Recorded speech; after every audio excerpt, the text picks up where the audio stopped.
Hay una generación que cada vez reacciona más al cambio climático, con activismo, dejando claro que es una prioridad teniéndolo en cuenta a la hora de votar. Pero el problema también se nos mete dentro personalmente. Nos afecta, nos preocupa qué será de nuestro mundo. Soy Juan Luis Sánchez.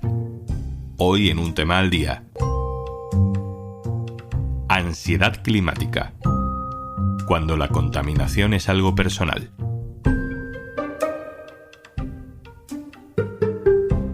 Una cosa antes de empezar. Hola, soy Juanjo de Podimo, otra vez por aquí. Si todavía no has probado nuestra app, te regalamos 60 días para que puedas escuchar un montón de podcasts y audiolibros. Y algunos hasta puedes verlos en vídeo, para que no solo los disfrutes escuchando. Entra en podimo.es/aldía, descarga Podimo, regístrate y consigue tus 2 meses gratis. Hola Juanlu, pues mira, mi tema se me ocurrió justamente haciendo este trayecto diario que hago desde Lavapiés hasta una de las zonas del Parque del Retiro y ahora mismo estoy cruzando la calle Atocha y el Paseo del Prado. Este es John Cadierno. Nos ha mandado una nota de voz al WhatsApp de Un Tema al Día para hablarnos de lo que siente cuando anda por una gran ciudad, Madrid. ¿No? Porque no hay más que ver cualquier imagen de Madrid desde el exterior, siempre tapada por esa boina de contaminación, y que luego es algo que se percibe en el día a día cuando estamos caminando por la ciudad, ¿no? Y sobre todo por la almendra central, que se supone que es la que más protegida está. Y yo siempre tengo la sensación de sentir esa contaminación. Yo llevo unos años ya en Madrid, pero no me termino de acostumbrar a sentir siempre esa especie de picor en la garganta, que sé que es parte de la contaminación que hay. Su preocupación nos deja rastro de esa ansiedad climática, ese nuevo concepto que empieza a utilizarse para quienes ya sienten que el cambio climático, que la contaminación son problemas que les afectan ahora, que les preocupan personalmente. Es también una preocupación política. Entonces sé que esto también va a ser importante porque se va a utilizar seguramente en las campañas para las elecciones municipales. Y creo que es un tema que será tratado como todo lo medioambiental, pues como algo secundario.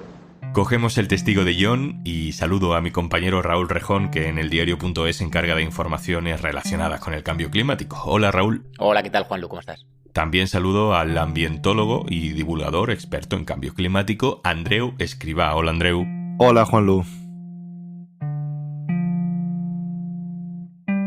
Raúl, en eldiario.es te hemos podido leer informaciones con titulares como "Ya no podemos evitar lo peor del calentamiento global" o "El cambio climático golpea la salud de los europeos", "Crecen las muertes por calor", "Las infecciones tropicales".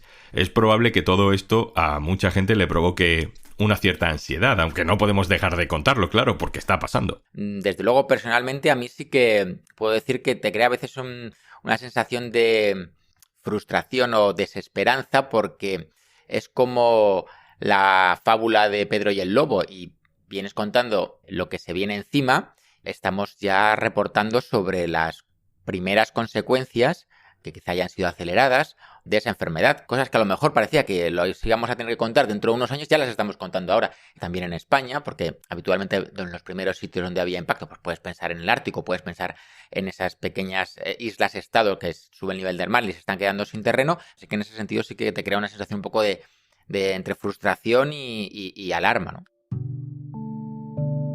¿Tenemos datos que nos cuenten cómo nos está afectando a nuestra salud la crisis climática? No a largo plazo o para otras generaciones, sino ahora mismo, a nosotros. La verdad es que hay un montón de datos, sí. Hay un montón de datos. Mira, cada año se publica un gran trabajo a nivel mundial que se llama el Lancet Countdown, y el último que nos dieron, que fue en el otoño del 2022, ya hablaba de cómo todas las partes del mundo están afectadas por las muertes por exceso de calor, que habían subido un 68% en las últimas décadas para las personas mayores de 65 años, que son las más vulnerables, y también está totalmente ya afianzado y comprobado cómo aumentan los ingresos hospitalarios por problemas respiratorios, por problemas cardiovasculares, como las partículas, micropartículas de 2,5 micras de tamaño pueden llegar hasta el intercambio de oxígeno con el aire en los alvéolos pulmonares. Es prácticamente inequívoco. Desde luego que eso sí sería ir contra la ciencia, no admitirlo. Andreu, con estos datos, con estas certezas científicas, ¿quiénes son dentro de la población los que más ansiedad climática pueden llegar a sufrir? Bueno, pues en mi experiencia yo diría que la ecoansiedad es muy transversal. La sufre todo el mundo. Y quizás, sorprendentemente, se manifiesta más en la gente muy joven y en la gente muy mayor.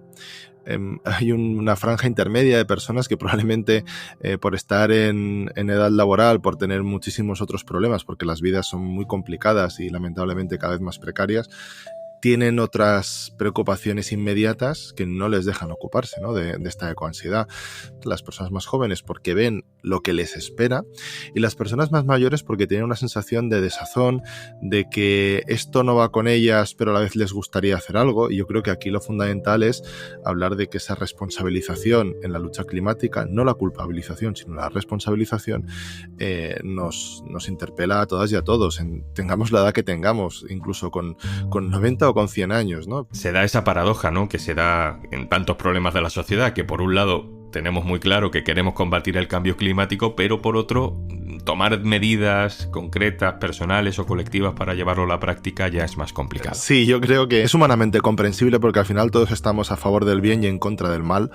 Y cuando nos preguntan en las encuestas, habitualmente la gente se muestra, abrumadoramente a favor de combatir el cambio climático, incluso de tomar medidas radicales, ¿no? Después vemos que parte de estas medidas que la ciudadanía entiende como radicales o como realmente transformadoras, estamos hablando de reciclaje de plástico, de cambiar el coche eléctrico. Yo creo que ahora mismo hay un gran desconocimiento de lo que implica una acción radical frente al cambio climático, pero si se le informa debidamente de cuáles son los riesgos, las amenazas, los impactos y cuáles son las herramientas colectivas que tenemos a nuestro alcance, ahí sí, ahí es capaz de detectar el tipo de transformaciones que hace falta e incluso mostrarse a favor de ellas, lo cual es muy esperanzador. ¿Crees que hay riesgo de que por esa ansiedad que sufrimos entre todos podemos caer en un cierto pesimismo de que, bueno, ya no se puede hacer nada para evitar el cambio climático, que esa parálisis acabe apoderándose de la sociedad y finalmente acabemos no haciendo nada? Sí, de hecho es uno de mis mayores miedos. Hay personas, hay perfiles que yo creo que incluso con buena intención y con sana intención divulgadora de la crisis ambiental, a lo que están llegando es a promover el desánimo, ¿no? Es decir, a hacer pensar que ya no hay nada que hacer, que está todo muy mal y que la catástrofe es inevitable. Hay gente que me ha venido y me ha dicho, oye, es que yo el otro día leí una entrevista con esta persona o leí este libro, o es que me da la sensación de que no hay nada que hacer, ¿no? Yo creo que eso es muy peligroso. Lo que creo que estamos haciendo es alimentar la inacción. Esto no quiere decir mentir a la gente y decirle que todo está bien, o que no va a pasar nada, o que ya lo solucionaremos, ¿no? Con este tecno-optimismo que también es tan ubicuo en la sociedad, pensando que habrá una energía futura, ¿no?, que nos salvará y todo. Me he encontrado muchísima gente que tenía vergüenza, miedo o pudor a compartir sus preocupaciones ambientales con otras personas, y por eso creo que es tan importante que estemos hablando aquí de ello hoy, o que se pueda leer ya más en los periódicos, o que pueda ser un tema de conversación incluso, o un tema de trabajo en las aulas. Creo que es importantísimo compartirlo, no quedárnoslo nosotros y nosotras, sino ser capaces de expresarlo, porque ese es el primer paso para luego actuar y transformar. Y las personas más jóvenes lo que tienen que entender es que también tienen un poder, tienen una capacidad, digamos, de cambio que va mucho más allá de las decisiones individuales, y que sobre todo tienen que pensar en colectivo. No intentar ponerse una medalla verde de que son los que mejor lo hacen, sino pensar en colectivo, porque esa medalla verde nunca va a ser suficiente. Ahora bien, si hacemos estos cambios colectivos podremos abordarla. Hay una arquitecta que forma parte del Acuerdo de París contra el Cambio Climático, creo que se llama Laurence Tubiana, que contaba en una entrevista del diario.es que su solución para esa ansiedad climática era la acción, que lo mejor para evitar la depresión es la acción. Pues mira, cuando entrevistamos a Tubiana, desde luego le preguntamos por este asunto y ella decía que entre la opción de, digamos, dejarse dominar o invadir por la ecoansiedad o esa depresión medioambiental pues ella había encontrado la receta de hacer cosas. También hace unos años hablé con unas activistas muy jóvenes, en torno de 20 y pico años, y ellas también decían que tenían esa ecoansiedad porque veían que cuando ellas tuvieran 40 o 45 años iban a tener que vivir en un mundo mucho más caliente con todo lo que eso conformaba, y ellas habían optado por hacerse activistas, ¿no? Cada una, unos más políticos, otros más en grupos no gubernamentales, pero parece que es una fórmula bastante buena para encauzar un poco esa ecoansiedad, ¿no? Intentar hacer cosas, aunque también es verdad que estas mismas personas me dicen que luego tienen la contrapartida que hablaba también sobre la frustración, el hecho de ver que haces muchas cosas y luego el impacto a ti te parece que es muy pequeño. Andreu, ¿alguna recomendación para combatir la ansiedad que nos puede producir este problema?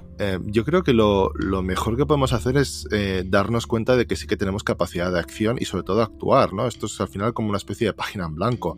Va pasando el tiempo, pensamos que no hemos escrito nada, que tenemos que escribir, tenemos un bloqueo enorme. Bueno, pongámonos a escribir aunque no sea lo mejor posible. Lo que necesitamos es acción colectiva, acción de la mayor cantidad de gente posible, aunque no sea perfecta. Es decir, yo prefiero 1000 veces que haya un 80% de personas en España que se activen frente a la emergencia climática y que actúen y que hagan cambios de calado, aunque no sean perfectos. Es decir, no quiero que dejen de comer carne al 100%, no quiero que ya se prohíban, digamos, limiten y no vayan a coger el coche nunca más, ni a volar nunca más, pero sí que sean conscientes de cuáles son sus impactos y que traten de reducirlos en gran medida, a que haya un 5% de personas hiperperfectas que no usan plástico, son veganas al 100%, no cogen ni coche, ni avión, ni ningún medio motorizado, etcétera, etcétera. ¿Por qué? Porque al final lo que necesitamos son estos cambios colectivos. Entonces necesitamos esa acción colectiva, transformadora, y a veces lo que pasa es que el hiperperfeccionismo es un obstáculo, es una barrera. No vamos a cambiar el sistema de la noche a la mañana. Entonces tenemos que empezar por algún sitio, incluso aunque nos parezca insuficiente. Raúl Rejón, compañero del diario.es especializado en información climática. Gracias, un abrazo. Un abrazo, muchas gracias a vosotros. Andreu Escrivá, divulgador, ambientólogo. Gracias a ti también, un abrazo. Muchas gracias, un abrazo.